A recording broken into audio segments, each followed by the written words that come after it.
Hello friends, नमस्कार। अभी आप देख रहे हैं ईडू चंद्रा यूट्यूब चैनल और मैं चंद्रशेखर कुमार आपको इस ईडू चंद्रा यूट्यूब चैनल में स्वागत करता हूं। यह हिंदी का शिक्षण शास्त्र का पार्ट हमारा 2 है। इससे पहले मैं एक पार्ट अपलोड कर दिया हूं, पार्ट 1, तो ध्यान से देखेंगे।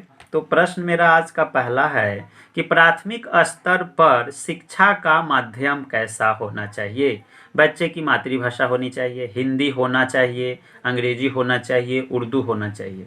तो यहाँ प्राथमिक स्तर की बात किया गया है कि वो उसका शिक्षा का माध्यम कैसा हो। तो प्राथमिक स्तर का मतलब हुआ 1 से 5 के वर्ग के लिए, यानी वर्ग 1 से 5 के लिए की बात हो रही है, उसको हम प्राथमिक स्तर के बच्चे बोलेंगे।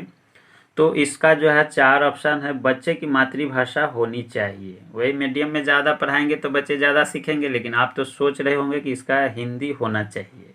तो हिंदी होना चाहिए, हिंदी भाषा पढ़ाने गए हैं तो यहाँ शिक्षा देने की बात कह रहा है कि कौन भाषा में बच्चों को हम शिक्षा देंगे तो जल्दी समझेगा। तो बच्चे की मातृभाषा में अगर शिक्षा देंगे तो ज़्यादा समझ पाएगा। अगला प्रश्न संख्या मेरा 2 है। प्रश्न संख्या 2 कह रहा है कि प्राथमिक स्तर के बच्चों के भाषा विकास की दृष्टि से सर्वाधिक महत्वपूर्ण है। प्रश्न मेरा पॉजिटिव है, यानी भाषा विकास जो है प्राथमिक स्तर यानी 1 से 5 में सबसे ज़्यादा महत्वपूर्ण क्या है। पत्रिका, पाठ्य पुस्तक, समाचार पत्र, बाल साहित्य।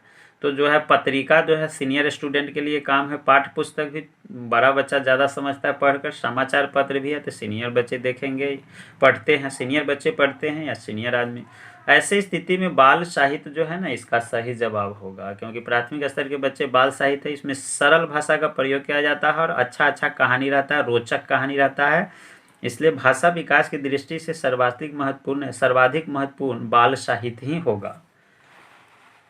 प्रश्न संख्या 3 की ओर बढ़ते हैं। प्रश्न संख्या 3 हमारा कहता है कि बच्चों के भाषा सीखने में सर्वाधिक महत्वपूर्ण है। प्रश्न तो उसी से रिलेटेड है, बच्चों के भाषा सीखने में सर्वाधिक महत्वपूर्ण है क्या। बातचीत करना, सुंदर लिखना, मानक वर्तनी, शुद्ध उच्चारण। तो बच्चे जो है सुंदर लिखना उसके लिए बहुत बड़ा बात नहीं है जो है भाषा सीखने में। मानक वर्तनी यानी स्टैंडर्ड, जो भारी गलती होगा उसको सुधार करेंगे, नहीं ये भी गलत हो गया। शुद्ध उच्चारण करना कोई ज़रूरी नहीं है, बच्चा जब सीखता है तो शुद्ध अशुद्ध होता ही रहता है, चाहे सियान हो चाहे बच्चा हो, सीखने के क्रम में जो है कुछ न कुछ गलतियाँ करता ही है। सीखना, गलती करना ही एक सीखने का अभिन्न अंग है, याद रखेंगे। इसलिए बच्चों के भाषा सीखने में सर्वाधिक महत्वपूर्ण होगा बातचीत करना। बातचीत करने के क्रम में बच्चे जो है भाषा ज़्यादा सीखता है, ध्यान में रखेंगे। प्रश्न संख्या आगे बढ़ते हैं, प्रश्न संख्या 4 की तरफ बढ़ते हैं। बहुभाषिक कक्षा में मातृभाषा प्रयोग को अधिक महत्व नहीं दिया जाना चाहिए, अनदेखा कर दिया जाना चाहिए, अस्वीकार किया जाना चाहिए, स्वीकार किया जाना चाहिए। मान लिया जाए कक्षा है, उसमें बहुत भाषा बोलते हैं बच्चे, तो उसमें मातृभाषा का प्रयोग करना चाहिए अथवा नहीं। तो इसमें जो है बिल्कुल करना चाहिए, स्वीकार किया जाना चाहिए, इसका सही जवाब होगा। और कहता है कि मातृभाषा का प्रयोग क्या करना चाहिए, अधिक महत्व नहीं दिया जाता है, गलत है, महत्व दिया जाता है। अनदेखा कर दिया जाना चाहिए, गलत, अनदेखा नहीं करेंगे। अस्वीकार किया जाना चाहिए, ये भी गलत है। सही जवाब है कि स्वीकार किया जाना चाहिए मातृभाषा। और बहुभाषिक किसको बोलते हैं, जो 1 से अधिक भाषा बोलता है, उसमें भी मातृभाषा का प्रयोग करना चाहिए हमें।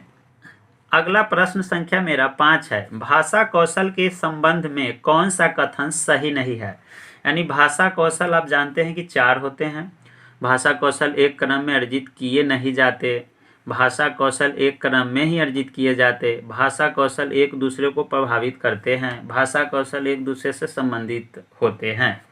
तो प्रश्न क्या है, भाषा कौशल के संबंध में कौन सा कथन सही नहीं है। यहाँ निगेटिव प्रश्न है तो निगेटिव आंसर ढूंढेंगे। तो निगेटिव आंसर कौन इसमें लगता है, तो हम कुछ वर्ड्स लिखाए थे, जैसे क्रम में ही शब्द लग गया तो ये निगेटिव होगा। तो इसका जो है सबसे गलत जवाब जो है यही होगा कि भाषा कौशल एक क्रम में ही अर्जित किए जाते हैं। नहीं, यह बात जो है गलत है, एक क्रम में नहीं सीखा जाता है। और ई बात सब जो है आपका सही है, बात तीनों सही है, ये बात जो है वो गलत है। तो गलत ही उत्तर ढूंढना था, क्योंकि प्रश्न निगेटिव है, ध्यान रखेंगे। ऐसे भाषा कौशल जो है 4 है, भाषा कौशल जो है 4 है। कौन कौन भाषा कौशल है, ध्यान देंगे। तो भाषा कौशल 4 है, कौन है, 4 है, कौन कौन। तो सुनना, सुनना ने शुभोपली यानी सुनना, बोलना, सुनना, बोलना, पढ़ना, पढ़ना और अंत में जो होता है लिखना।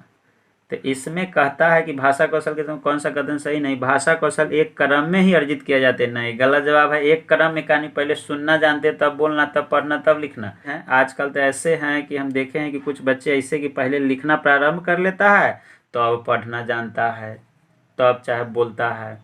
तो बोलना तो स्वाभाविक है, बच्चे बोलबे करेंगे या सुनबे करना, लेकिन पढ़ने से पहले जो है बच्चा लिखना जान जाता है, तब पढ़ना जानता है, याद करना जानता है। तो ऐसे स्थिति में क्रम से तो नहीं हुआ, सुनना तब बोलना तब पढ़ना तब लिखना तब क्रम से, लेकिन कभी लिख लेता है, ज़्यादा लिखना सीख जाता है, पढ़ना नहीं जानता है। तो ऐसे स्थिति में यह है कि भाषा कौशल एक क्रम में ही अर्जित किए जाते हैं, यह गलत बात है।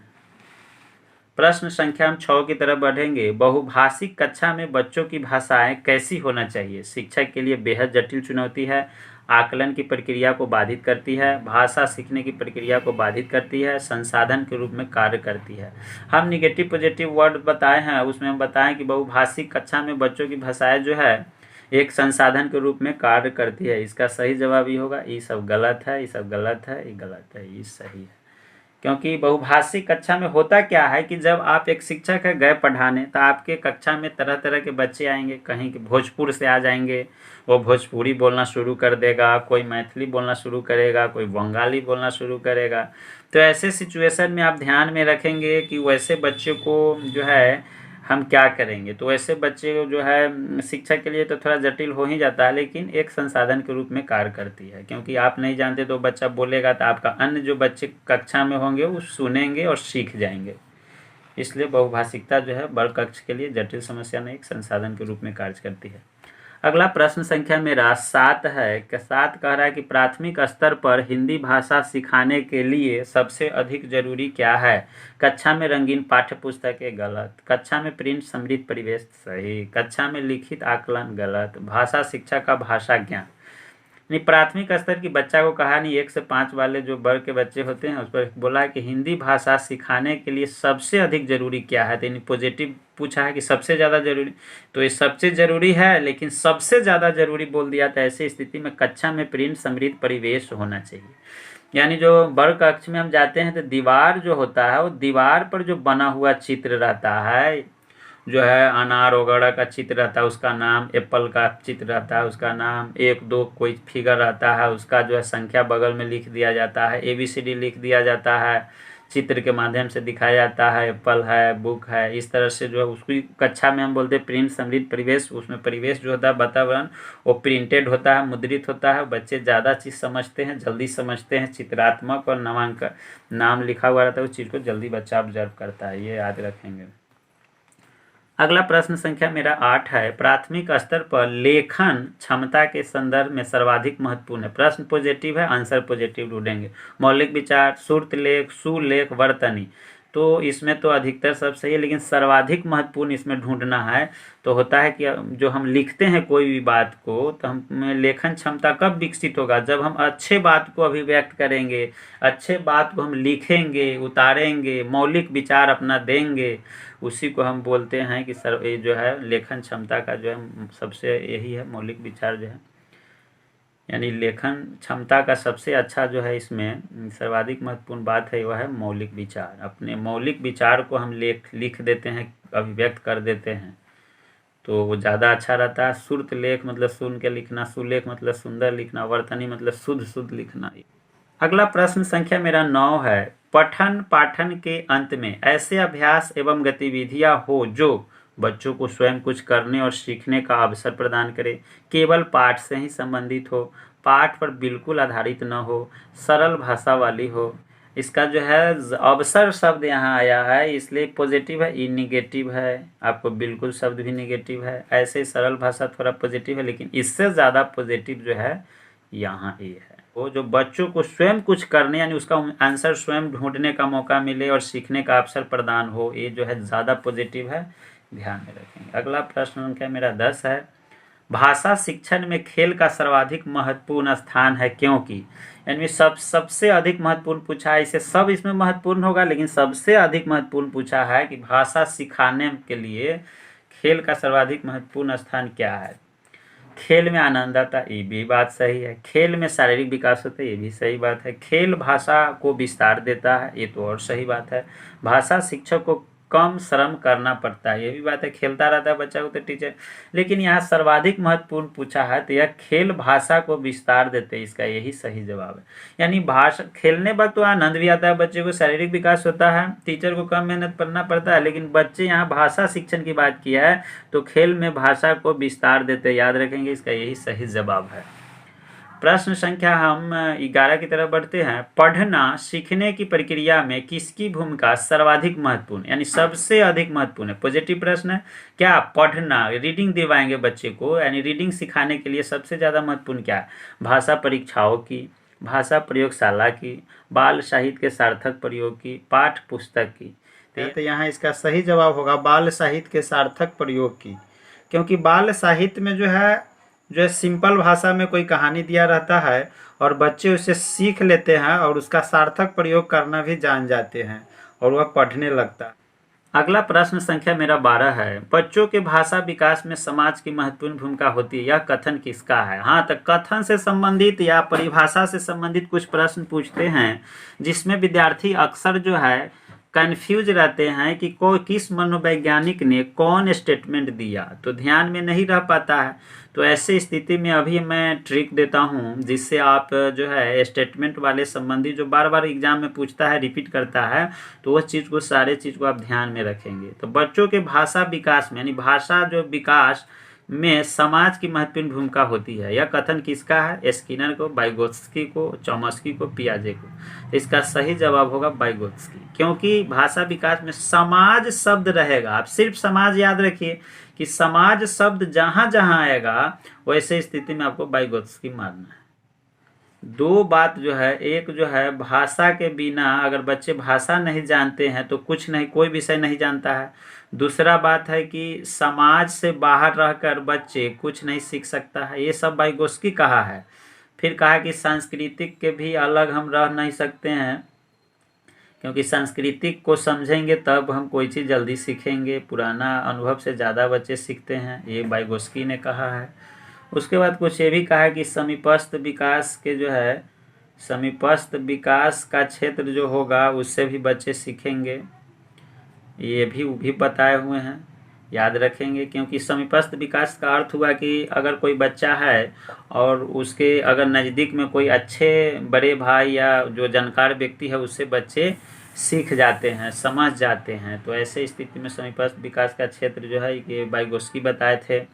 वो बोले थे कि जो है सामाजिक अंतःक्रिया होता है, सामाजिक अंतःक्रिया से भी बच्चे सीखते हैं। उसके बाद जो है परस्पर अंतःक्रिया से भी बच्चे जो है सीखते हैं, यानी समाज में रहते हैं, एक दूसरे से जो है अंतःक्रिया होता है, एक दूसरे समझते हैं तो ज़्यादा सीख जाते हैं कोई भी चीज़ जल्दी। तो यही इतना बात ध्यान में रखना है।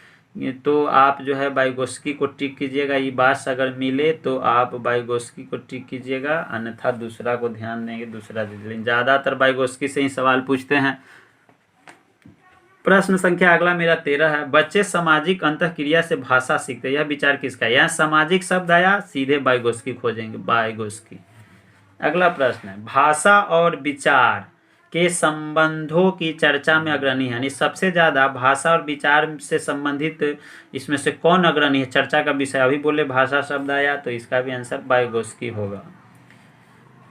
आगे है, भाषा अर्जित करने में वाइगोत्स्की ने किस पर सबसे अधिक बल दिया? फिर वाइगोत्स्की या समाज शब्द मिलेगा, आंसर होगा कक्षा में बोली जाने वाली भाषा पर, भाषा की पाठ्य पुस्तक पर, समाज में होने वाली भाषा प्रयोगों पर, परिवार में बोली जाने वाली भाषा। इसका सही जवाब होगा समाज में होने वाले भाषा प्रयोग पर, क्योंकि वाइगोत्स्की बोला है भाषा अर्जन का मतलब भाषा कैसे अर्जित करेंगे, कैसे सीख पाएंगे, इसमें सबसे अधिक बल किस पर वाइगोत्स्की ने दिया है?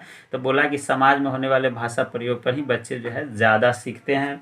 इसलिए जो है वाइगोत्स्की को ध्यान में रखेंगे कि क्या क्या वो बोले, कॉमन वर्ड। इस 4 प्रश्न में जो है एक प्रश्न पूछ ही देता है, तो आप वाइगोत्स्की को नहीं भूलेंगे, न तो 1 नंबर लेके झूलेंगे, 1 नंबर कम आ जाएगा CTET में, तो बाद में कहिएगा कि हमको जानकारी नहीं दिए, ट्रिकें नहीं दिए। तो आपको सिर्फ यही ध्यान में रखना है कि जो है भाषा और समाज और संस्कृति ये जो है परस्पर अंतःक्रिया, सामाजिक अंतःक्रिया, ये जो ही जोड़ दिया तो ऐसे स्थिति में आप समझ जाइएगा कि यह जो है वाइगोत्स्की है। ट्रिक है, याद रखिएगा, भूलिएगा नहीं। तो आपको CTT में यह जो है प्रश्न जो है आपको पूछबे करेगा। अब आइए कि पियाजे, अगर सपोज दैट पियाजे की हम बात करते हैं तो पियाजे जो है यह जो संज्ञानात्मक विकास दिया था, संज्ञानात्मक विकास का प्रतिपादन किया था सिद्धांत का।